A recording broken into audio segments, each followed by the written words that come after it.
অচেনা অতিথি। শীতের এক সন্ধ্যায় কলকাতার এক পুরনো বাড়িতে একা বসেছিলেন অবসরপ্রাপ্ত অধ্যাপক অমল চক্রবর্তী। হঠাৎ দরজায় কড়া নাড়ার শব্দে তিনি চমকে উঠলেন। এত রাতে কে আসতে পারে? দরজা খুলে দেখেন এক অচেনা যুবক দাঁড়িয়ে আছে, ভেজা পোশাকে, কাঁপছে ঠান্ডায়। কিছুক্ষণ আশ্রয় দিতে পারবেন? বাইরে প্রচণ্ড বৃষ্টি। যুবকটি অনুরোধ করল। অমলবাবু কিছুটা দ্বিধা নিয়ে তাকে ভেতরে আসতে দিলেন। চা বানিয়ে দিলেন এবং আলাপ শুরু হল।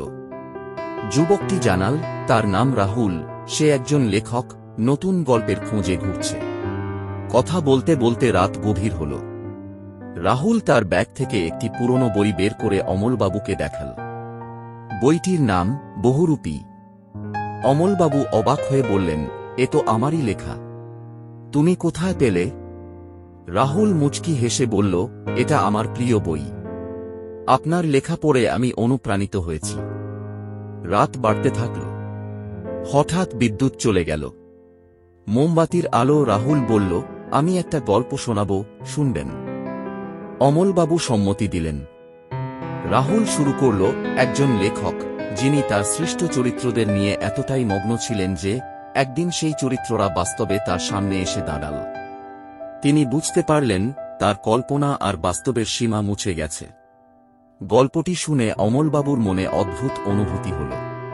তিনি রাহুলকে বললেন, তুমি কি আমার কল্পনার চরিত্র, নাকি বাস্তব? রাহুল হাসল, কিছু বলল না। বিদ্যুৎ ফিরে এল। অমলবাবু দেখলেন রাহুল নেই।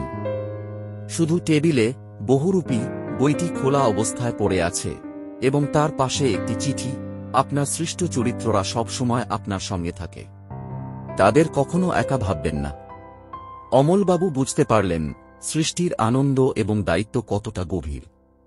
তিনি সিদ্ধান্ত নিলেন আবার লেখালেখি শুরু করবেন। নৈতিক শিক্ষা, আমাদের সৃষ্টিকর্ম আমাদের জীবনের অংশ হয়ে থাকে। তাদের প্রতি দায়িত্বশীল থাকা এবং সৃষ্টিশীলতাকে জীবিত রাখা আমাদের কর্তব্য।